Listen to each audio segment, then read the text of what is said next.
Noon, magkasabay lang tayo nagsimula. Parehas lang ang laki ng sakahan natin. Pero sa ngayon, tingnan mo to. Ang lawak, ang daming makinarya, at mukhang halos di mo na inaalala ang ani mo.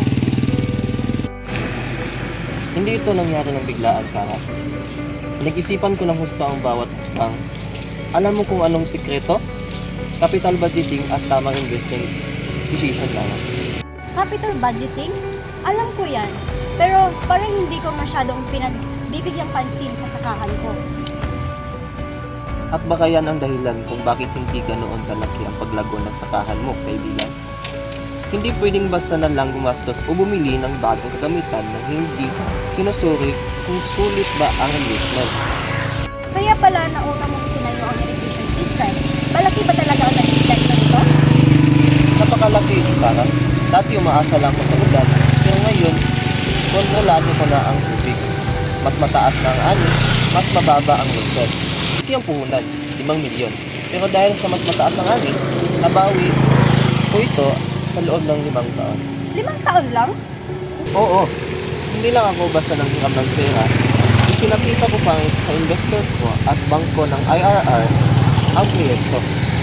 Ang galing mo, Oscar. Parang ang simple lang pakinggan, pero ang layo na ng narating mo.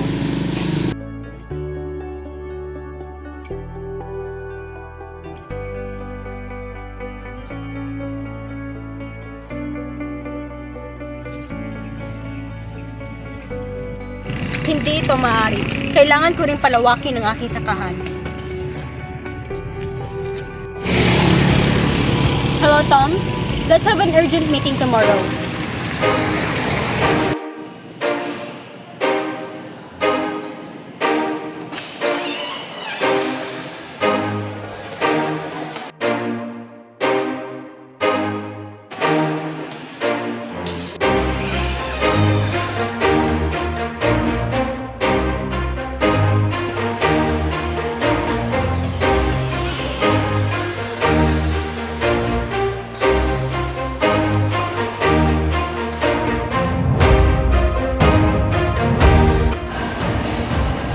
Maraming salamat sa inyong pagdalo ngayon.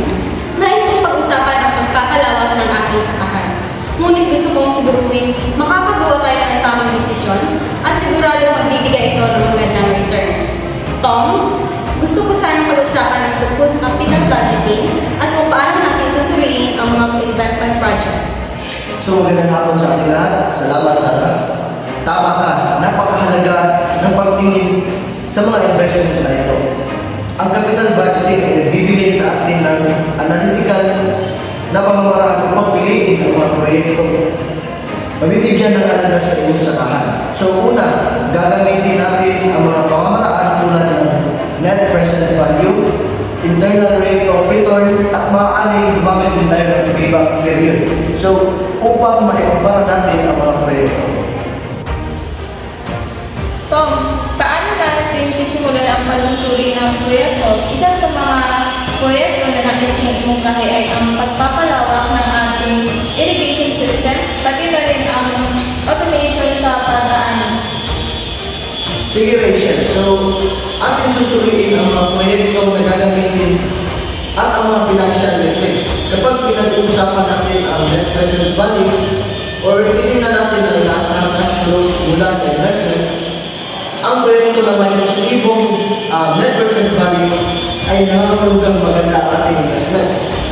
Halimbawa, kung gagamitin natin ito, ang pagpapalawak ng irrigation system, titingnan natin kung magkano ang inaasahang cash flow at mula sa produktibong sakahan natin mapupuntahan.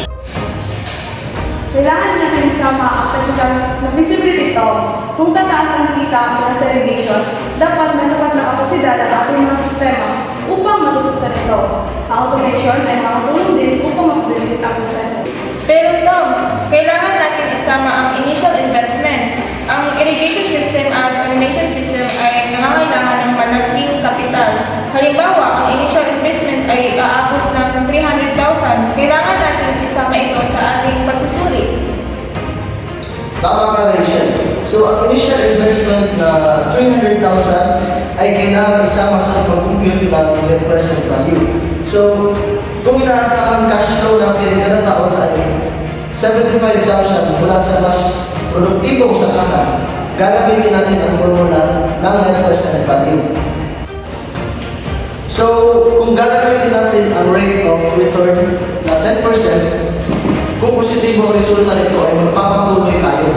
Kung negatibo naman, titingnan natin kung may mga risk factors na makakatulong o makapagdulot ng kita sa ating long term. Interesado ako sa project na ito, pero paano natin masisiguro na makakuha tayo ng kapital mula sa mga investors? Malaki ang kailangan ng muna. Magandang tanong yan, David. Gusto ko rin masigurado na may magandang returns. Ngunit nais ko rin tiyakin na hindi magtatagal ang pagbabalik ng investment. Ang payback period ay isang simpleng paraan upang malaman kung kailan babalik ang initial investment. Para sa irrigation system, kung ang cash flow ay 75,000 kada taon, mababawi natin ang 300,000 sa loob ng 3 taon. Mas mabilis natin makabawi ang investment. Makikita natin agad ang epekto nito. Dagdag ko lang, Sarah, kung mabilis lumabaki ang investment, makakaunin iyon para makita tayo ng credibility sa mga investors. Kaya kailangan talaga natin mabilis kita ang return. Ganun ba? Kung mabilis natin mababawi ang investment, baka interesado ako mag-ialam sa project na ito. Paano tayo magpapatuloy sa paghahanap ng investors?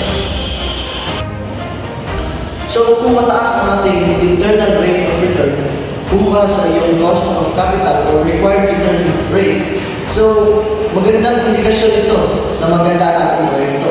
At gagamitin natin ang ating return rate sa irrigation system at automation upang malaman ang rate of return ng proyekto. So, kung mas mataas ito kaysa sa 10% kanina, sigurado ang maganda ang ating proyekto.